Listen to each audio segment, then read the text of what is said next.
2월 19일 월요일 5분 브리핑입니다. 부동산 시장 침체로 건설업 위기가 본격화하면서 지방 건설사들이 위태롭습니다. 새해 들어 지역 건설사 5곳이 부도가 났고요.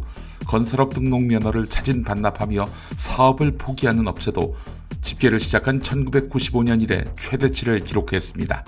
지난해 12월 말 기준 전국 미분양 물량은 전월 대비 7.9% 늘어난 62,489가구로 집계됐고, 공사가 끝난 뒤에도 팔리지 않는 악성 미분양도 1,857가구에 달했습니다. 업계에서는 총선이 끝나는 오는 4월 중견 건설업체들이 대거 법정 관리에 들어갈 것이란 4월 위기설이 돌고 있습니다. 김영민. 서울시에 따르면 시세의 약 90%에 공급되는 청년 안심주택 인허가를 받은 현장은 지난해 9곳 3,099실에 불과했습니다.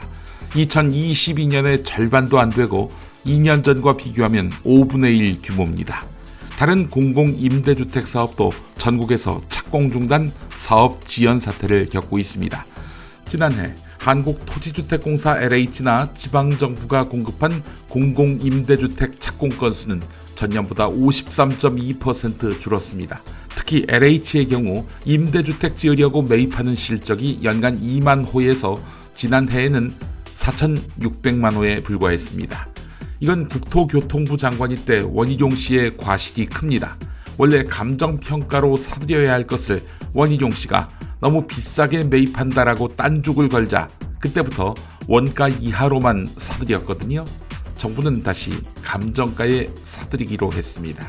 김영민. 정부의 의대 증원 방침에 반대하는 의료계가 집단행동을 강행할 기세입니다. 의료계에 따르면 빅5 병원 전공의들이 오늘까지 전원 사직서를 낸 다음 내일부터 근무하지 않기로 했습니다. 전국 주요 병원에서도 전공의들의 사직서 제출이 이어지고 의과대학 학생들은 동맹 휴학을 하기로 했습니다. 문재인 정부에서 집단 휴진으로 정원 확대 방침을 무산시킨 것처럼 이번에도 대형 병원 전공의 중심으로 완력 행사를 하겠다고 선언한 것입니다. 중앙일보 보도에 따르면 용산 대통령실은 굽히지 않겠다, 국민만 믿고 나가겠다, 이런 입장입니다. 김영민.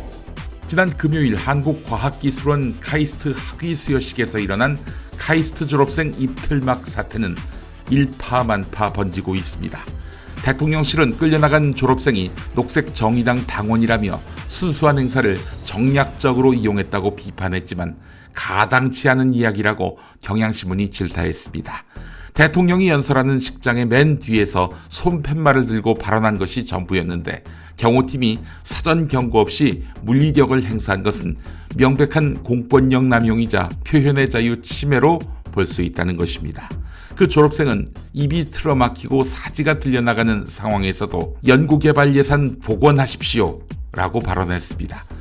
윤 대통령은 올해 R&D 예산을 전년 대비 14.7% 삭감해놓고 재임 중 R&D 예산을 대폭 늘리겠다고 그 자리에서도 떠들었습니다. 김영민.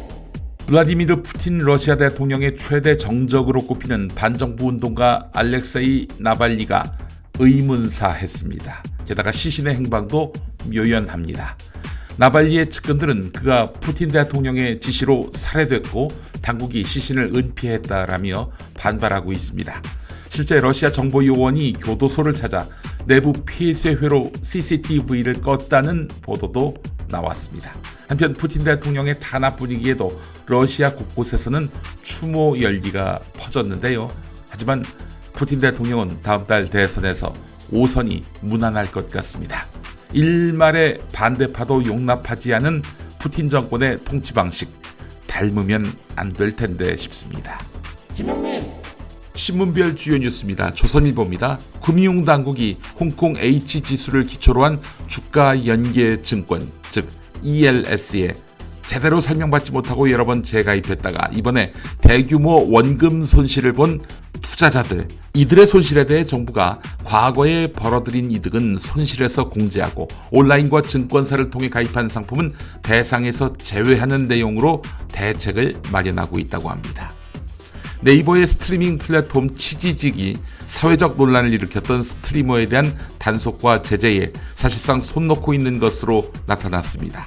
과거 벌금형 전력이 있는 김세희 씨가 대표로 있는 가로세로 연구소 채널이 취지직에서 방송을 하고 있다는 것입니다. 국민일보가 보도했습니다.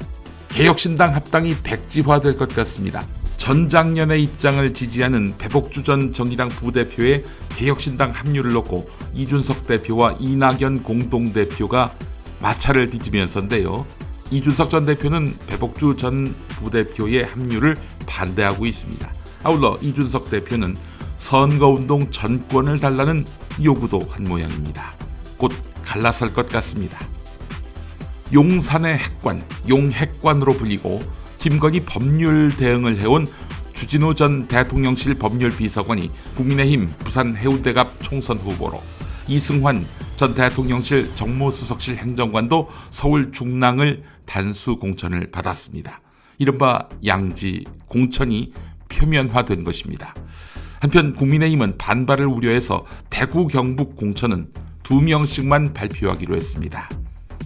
민주당 사정도 관심인데요. 동아일보는 홍영표, 이인영 의원 등 친문 중진 의원들의 지역구를 중심으로 현역 의원을 제외한 친명 예비 후보들의 선호도를 묻는 여론조사를 벌였다고 합니다. 오는 11월 미국 대선에서 도널드 트럼프 전 대통령이 공화당 후보로 나설 가능성이 유력해지면서 한국 통상에 비상등이 커졌습니다. 트럼프 전 대통령이 이대로 재집권하면 미국 우선주의 기조를 강화할 것이고, 이에 따라서 한국의 실질 국내 총생산 GDP가 최대 0.308% 감소할 수 있다는 전망까지 나왔습니다. 국민일보 보도였습니다. 이상 5분 브리핑이었습니다.